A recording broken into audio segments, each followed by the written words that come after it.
Kemarin di video Max Verstappen gue ada bahas soal father and son duo ya. Dan salah satu father and son duo yang dimana sonnya yang jadi juara dunia dan bukan fathernya itu Gilles dan Jacques Villeneuve. Dan di video itu pun gue juga ada janji ingin membuat video karir lagi. Dan kali ini gue mau bahas karir F1-nya Jacques Villeneuve yang awalnya tuh gokil ya.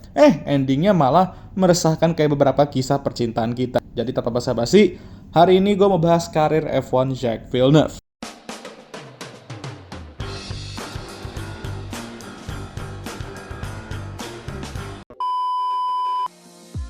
Jacques Villeneuve lahir pada tanggal 9 April 1971 di Quebec, Kanada, dan dia merupakan anak dari legenda F1 yaitu Gilles Villeneuve, yang dimana Gilles meninggal di tahun 1982 karena kecelakaan di Belgian Grand Prix musim itu. Dan semenjak kepergian Gilles, pastinya keluarga Villeneuve saat itu membatasi passion mereka soal motorsport. Namun Jacques dari usia 5 tahun aja dia sudah memiliki passion untuk balapan. Dan 2 tahun setelah meninggalnya sang ayah, dia ngomong ke mamanya bahwa dia ingin mengejar karir di dunia motorsport. Dan katanya mamanya, benar-benar simple banget sebenarnya.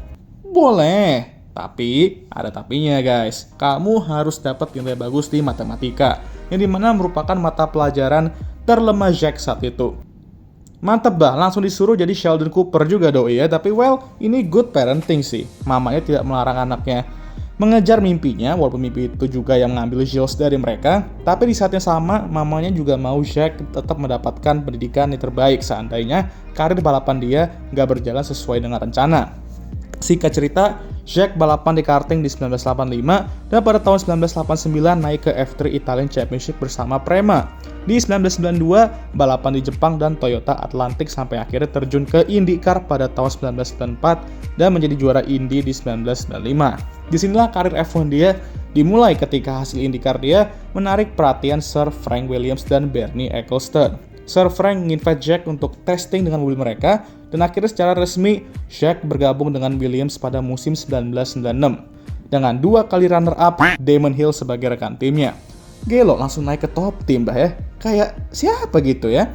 Tapi orang-orang pasti bakal ragu. Ya dia IndyCar jago, tapi beda F1 mah ya kan. Belum tentu dia sejago itu, dan di Australia langsung dikasih paham dapat pole position di balapan debutnya. Menjadi pembalap ketiga dalam sejarah F1 yang meraih pole di debutnya. Suatu pencapaian yang belum tercapai lagi hingga sekarang. Meskipun ada Oil League race, dia finish di posisi kedua di debutnya. Not bad, dan hanya butuh dia 3 balapan kemudian untuk meraih kemenangan pertamanya di F1, yaitu di European Grand Prix mengalahkan Ferrari Michael Schumacher. Lalu dia konsisten mencetak poin, podium, dan beberapa kemenangan di saat mobilnya tuh nggak kentut-kentut kayak kalian habis makan besar Natal kemarin ya. Dan menuju ronde terakhir hanya 9 poin di belakang Damon Hill. Oke, hanya ya, nggak gini guys. Mayan lah untuk debutan langsung bisa menantang gelar juara dunia. Walaupun 9 poin saat itu dengan sistem poin yang lama, dia harus menang di Suzuka dan Damon Hill harus dikunci di kamar hotelnya jika dia ingin menjadi juara dunia.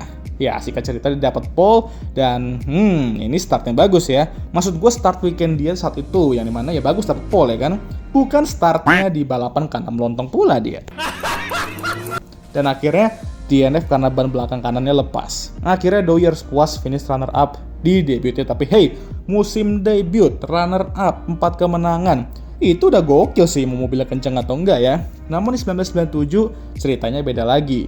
Jacques sekarang menjadi title favorite menuju musim ini. Ketika juara dunia bertahan atau rekan timnya saat itu, Damon Hill pindah ke tim panah, dan Heinz-Harald Frentzen akan menjadi rekan timnya musim itu di Williams. Musim 1997, nemesis dia untuk gelar juara dunia itu ialah Michael Schumacher di Ferrari-nya. Dan musim ini bisa dikatakan keduanya benar-benar memberikan kita title fight paling underrated. Dari Jacques DNF di Australia, lalu di Brazil comeback walaupun menyia-nyiakan restart kedua ya dengan kena salib sama Michael. Seperti kalian menyia-nyiakan peluang yang ada, dia tetap meraih kemenangan di Brazil dan kedua pembalap bakal saling bertukar kemenangan dan pimpinan klasemen seiring berjalannya musim. Jacques meraih 7 kemenangan dan 8 pole di 14 balapan, sementara Michael meraih 4 kemenangan dan 3 pole di jumlah balapan yang sama. Namun Michael lebih konsisten dan DNF lebih sedikit dari Jacques, makanya keduanya benar-benar saling tukar-menukar pimpinan klasemen sepanjang musim itu. Jacques memiliki kesempatan untuk meraih gelar juara dunia itu di Suzuka, tapi ignoring double yellow flag di practice membuatnya kena disqualified di balapan. Dan masalahnya di sini dia sudah melakukan pelanggaran ini 3 kali, jadi itulah alasan kenapa dia kena disqualified saat itu. Yang tadinya dia finish di posisi kelima dan memimpin klasemen 1 poin menuju balapan terakhir di Jerez. Akhirnya malah Michael yang datang sebagai pemimpin klasemen di Jerez dengan jarak 1 poin. Nah, di sini menariknya guys, sepanjang weekend roda terakhir itu di Jerez ya, Jack berbicara ke media, hampir semua media, soal potensi Michael Schumacher main bom-bom car. Dan bagi yang kalian nggak tahu konteksnya apa, 3 tahun yang lalu, Michael Schumacher dan Damon Hill bertarung untuk gelar juara dunia di ronde terakhir, yaitu di Adelaide. Dan saat itu, Michael menerapkan interesting tactics kalau kata Lewis ya, yang membuatnya DNF. Tapi Damon juga DNF, dan karena jumlah poin mereka nggak berubah, yang dimana Michael tuh memimpin dengan jarak 1 poin, Michael lah juara dunianya, dan mereka berada di situasi deja vu ini, dengan Michael memimpin klasemen 1 poin. Dan di qualifying, kebetulan sekali, 3 pembalap mencetak lap time yang sama, yaitu 1 menit 21 detik 072. Jacques Villeneuve, Michael Schumacher, dan Heinz Harald Frentzen. Namun Jacques lah yang meraih pole, karena dia duluan mencetak lap time tersebut. Ichiban Saikyo sekali lah ya untuk pemanasan balapannya nih. Dan balapannya pun cukup menarik karena terdapat beberapa trik kotor yang dilakukan kubu Ferrari untuk menahan Jack di balapan itu. Dan ini di-spill sama Jack sendiri di video F1 waktu itu ya, gue lupa lah yang mana videonya ya. Namun tibalah di akhir balapan, di mana sprint to the end karena kedua sudah melakukan pit stop mereka untuk balapan itu. Dan ketika mereka berdua sudah berdekatan dan Jack melakukan manuver dahsyatnya untuk menyalip pimpinan balapan, deja vu. Dan di sini kelihatan Michael melihat dia mau nyalip, dia refleks setir ke kiri untuk menghindari tabrakan, tapi seketika Michael langsung setir ke kanan dengan agresif dan cepat seolah-olah mobil Jack itu polisi bintang 1 NFSMW.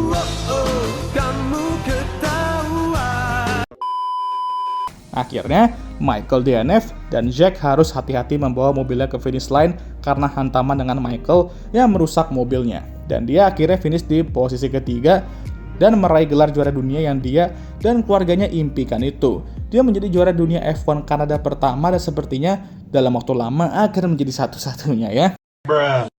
Musim kedua, juara dunia F1 dan meraih apa yang ayahnya belum sempat lakukan. Finish the story ala Cody Rhodes banget ini sebenarnya ya. Namun siapa sangka bahwa semua kesuksesan itu akan berubah 180 derajat setelahnya, karena di 1998 masih bersama Williams, namun terdapat perubahan regulasi dan pastinya akan ada beberapa tim yang naik dan turun. Tebak siapa salah satunya yang turun? Yap, Williams, dan tidak menolong ketika Adrian Newey saat itu pindah ke McLaren. Dan of course, rose-nya ke switch kali ini ya, McLaren ke atas, Williams menurun. Jack menjalani musim yang lontong di tahun itu, dia gagal meraih pole ataupun kemenangan dan 2 podium saja, dan menjadi reigning world champion pertama yang gagal meraih kemenangan sejak Damon Hill semusim sebelumnya. Ini membuat Jack mencari opsi lain untuk 1999.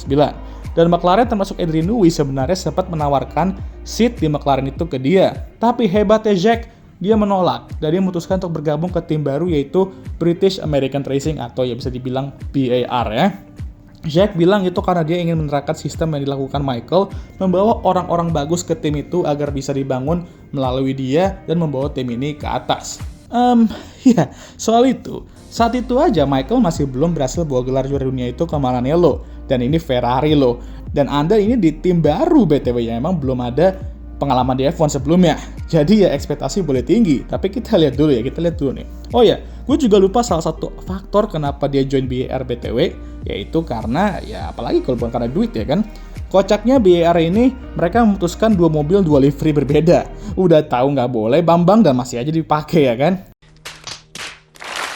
Dan hasilnya malah kayak gini. Buset dah, nge-split udah kayak split bill makanan aja di livery gitu. Dia dan rekan tim, Ricardo Zonta menjalani musim pertama BAR yang lontongnya nggak main. Mereka tidak mencetak poin dan keduanya finish di bawah top 20 musim itu di klasemen. Dan DNF berjibun yang kalau bukan masalah mekanik, ya kesalahan sendiri. Tapi di 2000 ya, adalah perkembangan. Masih dengan rekan timnya sama, mereka berdua mencetak berapa poin. Mostly Jack ya, dan dia finish di posisi ke-7 klasemen musim itu. Not bad, dan mengganti mesin ke Honda juga musim itu, tapi reliability masih menjadi isu yang nge-cost dia berapa posisi di standings pastinya. Di 2001, kali ini dengan Oliver Panis sebagai rekan tim, Awas, jangan sampai kalian salah sebut namanya ya. Mobilnya sedikit lebih reliable dan dia meraih 2 podium. Dan salah satunya ialah di German Grand Prix. Ya, secara mengejutkan ini merupakan podium terakhirnya di F1. Tapi kurang lebih 11-12 sama kayak musim sebelumnya dan lagi-lagi Doi finish di posisi ke-7 klasemen. Walaupun yang jadi bahan pembicaraan ialah ketika dia nge-yeet ke belakang mobil Ralf di Australian Grand Prix dan terjun ke udara. Tapi untuk 2002, walaupun ada beberapa opsi pindah tim, dia stay dengan BAR, masih dengan Oliver Panis sebagai rekan tim, dan di sini Doi sudah mulai nggak nyaman karena gaji gede dia menurut tim sebaiknya dipakai untuk development mobil, dan ini gue setuju karena musim ini mereka melontong ya kan. Dan di 2003 bertandem dengan Jenson Button, masih di BAR juga, future world champ, tapi keduanya tidak memiliki hubungan yang baik. Bahkan Jack mengatakan Jenson tuh cocoknya jadi boyband ya.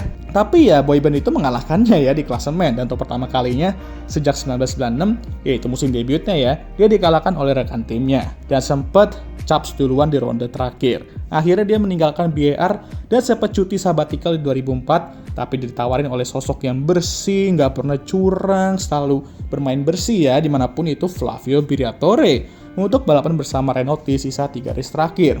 Tapi dia ditawarin Peter Sauber untuk bergabung ke mereka, dan dia accept. Pindahlah dia ke Sauber di mid 2005 bertandem dengan future world champion. Cuma 39 detik yaitu Felipe Massa. Tapi ya kurangnya testing dan duet improve mobil membuat mereka menjalani musim yang lontong, dan di 2006 dia stay dengan Sauber, kali dengan nama BMW Sauber dan mesin BMW itu BTW Nick Heidfeld sebagai rekan tim, namun dia gagal mencapai ekspektasi yang ditetapkan BMW dan akhirnya pun dia ditendang di pertengahan musim, digantikan oleh Giga Kubica, dan disitulah karir F1 dia berakhir. What if-nya ialah seandainya Doi pindah ke McLaren saat itu, mungkin aja dia bisa jadi juara dunia lebih dari sekali. Maybe. Dan itulah saat teori Saipul 2022 terbukti bahwa keputusan yang Anda buat akan menentukan masa depan karir Anda. Dan sayangnya, keputusan Jack ke BAR saat itu ya gagal. Duit dapet, tapi ujung-ujungnya kena potong juga saat tahu timnya lebih better jojoran uang di development mobil dan bukan gaji pembalap.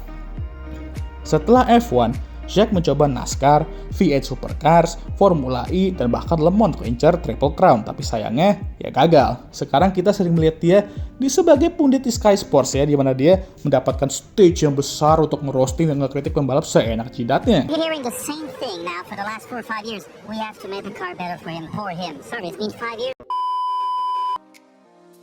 Wah, beberapa statementnya sih ya ada beberapa yang masuk akal sih. Oke, jadi begitu saja untuk karir Jacques Villeneuve di F1. Salah satu karir dengan what if terbesar juga, tapi hey, dia sudah membuktikan ke kita semua bahwa dia bisa jadi juara dunia, dan gua rasa itu sudah cukup walaupun bisa lebih better lah. Jadi ya wes, dah sekian video kali ini. Gimana menurut kalian? Jangan lupa like, subscribe, dan share video ini, dan jangan lupa juga untuk menyalakan lonceng notifikasi agar kalian semua tahu ketika gua ngupload video baru. Jangan lupa juga untuk follow Instagram gua. Daya, abangnya udah capek.